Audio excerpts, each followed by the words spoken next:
Oi, meu nome é Melk e dá pra separar a arte do artista? Esse é um assunto que cabe um vídeo maior, mas nesse caso em específico, com certeza não. Eu quero deixar claro que esse vídeo trata superficialmente de temas relacionados à saúde mental, então esteja avisado. Eu também quero deixar avisado que esse vídeo é completamente inspirado no vídeo da Becca, do canal A Brush with Becca.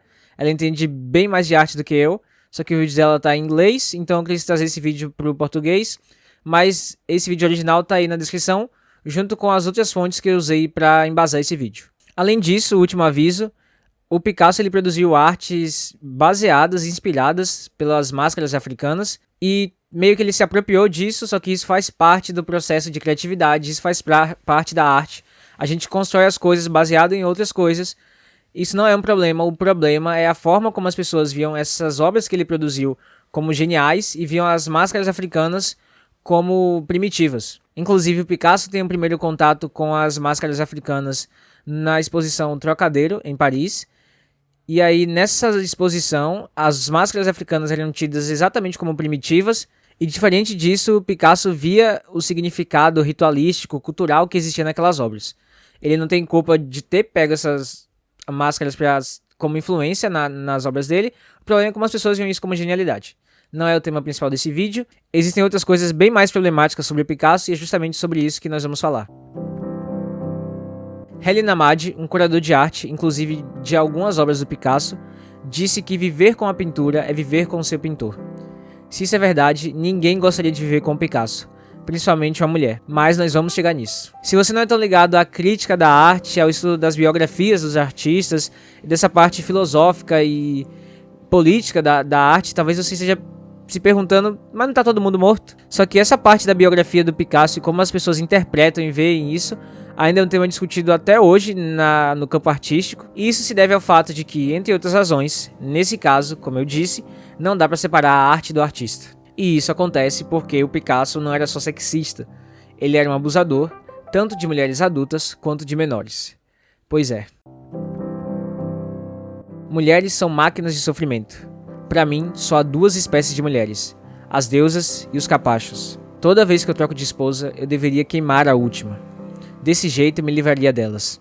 Se essas três frases do Picasso já são de deixar qualquer um perplexo, a forma como ele lidava com as mulheres e a forma como a vida das mulheres com quem ele se relacionou romanticamente foi afetada vai deixar você ainda mais espantado. A primeira é a Olga Koklova, ou Koklova.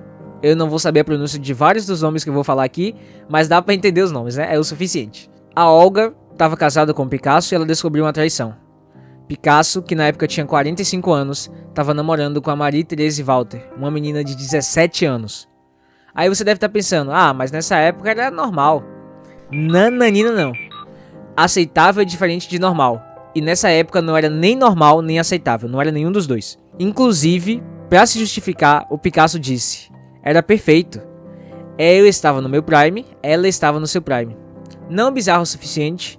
Eu não tenho certeza se ele acaba tendo filhos com a Marie-Thérèse, mas creio eu que sim. E aí ele terminou com ela, obviamente.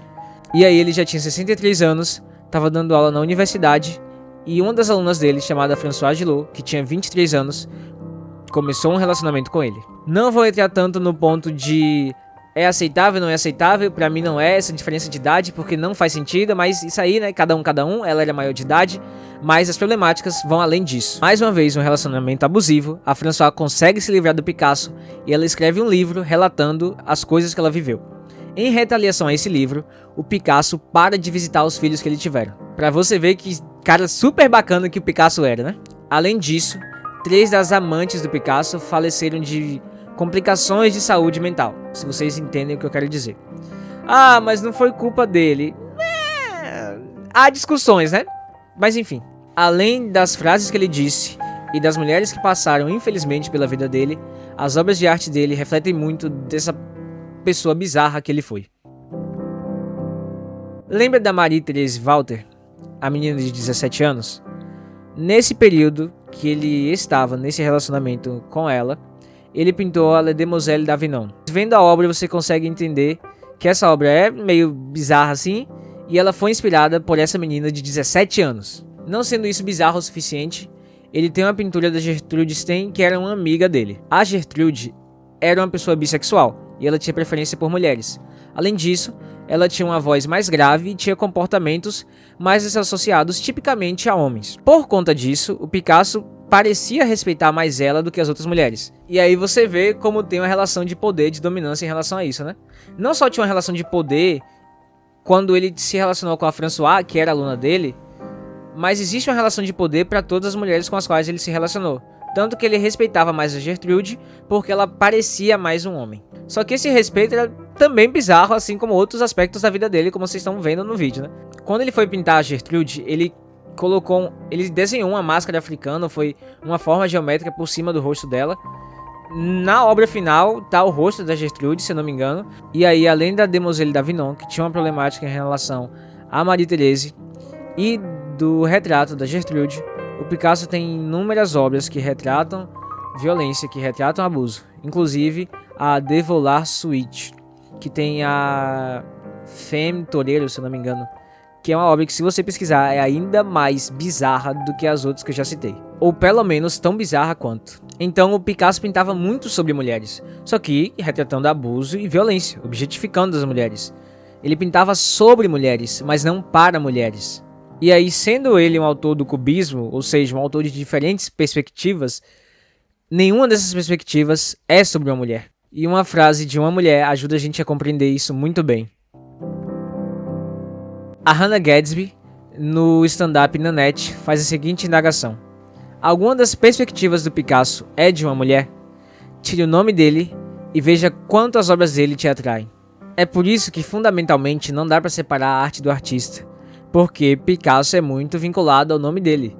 Você pode reconhecer as obras dele, mas por ele ter produzido muito, talvez você olhe para algo e não veja com a mesma importância, com o mesmo valor, se não tiver associado ao nome dele.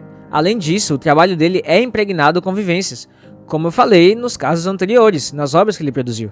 E aí, no fim de tudo isso, você talvez esteja se perguntando: e aí, é pra gente parar de consumir as obras do Picasso? É pra parar de comprar arte? É pra parar de expor as obras que ele produziu? E a resposta vem mais uma vez de duas mulheres. A Lisa Small e a Catherine Morris estavam produzindo uma exposição justamente sobre o Picasso. E elas falaram um pouco sobre isso e ajudaram a gente a entender muito sobre essa questão. A Lisa disse: uma obra de arte é um objeto que está separado de uma pessoa. Está no mundo, aberto à interpretação. Picasso estava sempre pintando as mulheres com quem se envolvia.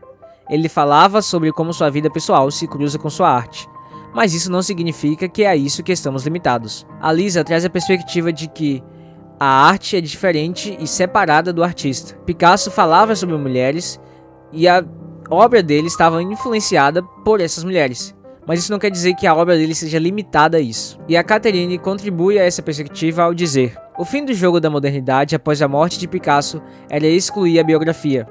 Mas isso se torna parte da razão para voltar a ela, porque é irritante. Artistas mulheres, artistas com deficiência e artistas de cor sempre foram reinseridos na história através de suas biografias, e artistas homens do período moderno de alguma forma se colocaram fora disso. Nos 50 anos desde a morte de Picasso, artistas mulheres e historiadores de arte mudaram o mundo. Picasso não reconheceria isso, e ele faz parte dessa conversa, quer queira ou não. A Catherine traz duas coisas interessantes. A primeira é: por que quando a gente vai falar de artistas de cor, esse é um termo comum nos Estados Unidos, mas aqui no Brasil não é tanto, né? Mas pessoas não brancas, quando a gente vai falar sobre artistas não brancos, quando a gente vai falar sobre artistas com deficiência, quando a gente vai falar sobre artistas mulheres, por que a biografia dessas mulheres está tão vinculada à obra delas e a do Picasso, por exemplo, não? Eu sei que quando a gente fala, por exemplo, de Quarto de Despejo, da Maria Carolina de Jesus, essa obra passa muito pela biografia dela, mas nem toda obra escrita por uma pessoa que é de uma minoria passa pela biografia dessa pessoa. A gente produz arte com as nossas vivências e através da nossa vida? Sim, mas como a Lisa disse, nem sempre a obra está vinculada a quem a produziu.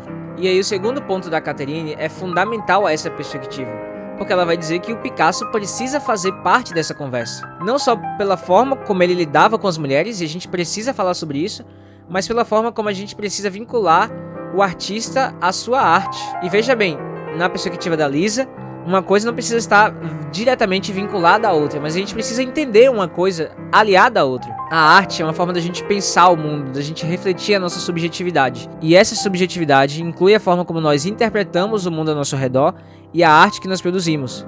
Como humanidade, a gente é capaz de lidar com conceitos complexos que são dialéticos e que são dicotômicos de certa forma. A gente consegue entender a arte enquanto objeto desvinculada de quem a produziu, mas a gente também é capaz de compreender a história de quem fez essa arte. Na exposição da Lisa e da Catherine, elas estavam expondo as obras do Picasso, mas tinha vinculado a essas obras a biografia. Você consegue olhar, você consegue ver a obra enquanto obra, mas você ainda consegue saber por que o Picasso fez isso, quem era Picasso. E esse é um ponto fundamental.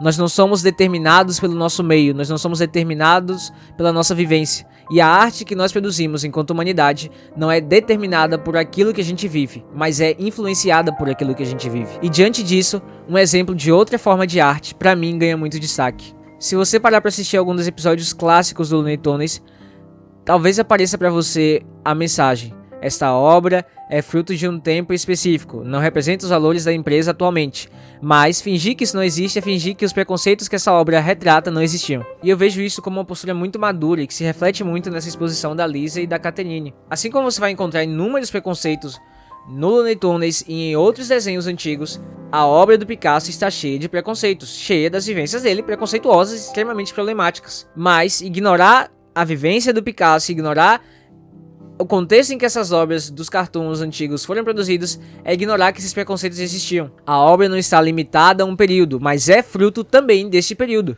E é por isso que não dá para separar a arte do artista. Em conclusão, a arte é um campo ético muito forte. É um campo de vivências que passam pela subjetividade e que dessa forma passam por um contexto político, por um contexto social, por um contexto histórico, por um contexto econômico.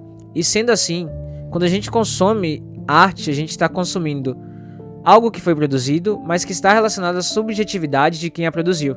E dessa forma, eu espero que tenha ficado claro que esse vídeo não é para odiar ou demonizar o Picasso. Entenda quem ele é e entenda também que a arte dele foi produzida por quem ele era, mas não se limita a isso. Só que ainda assim, quando a gente pensa sobre arte, quando a gente pensa sobre esse campo da subjetividade, a gente precisa pensar sobre quem é que produz, por que a produz, como a produziu, em que período a produziu. No mais, era isso que eu tinha pra dizer. Eu espero que esse vídeo tenha sido interessante pra você.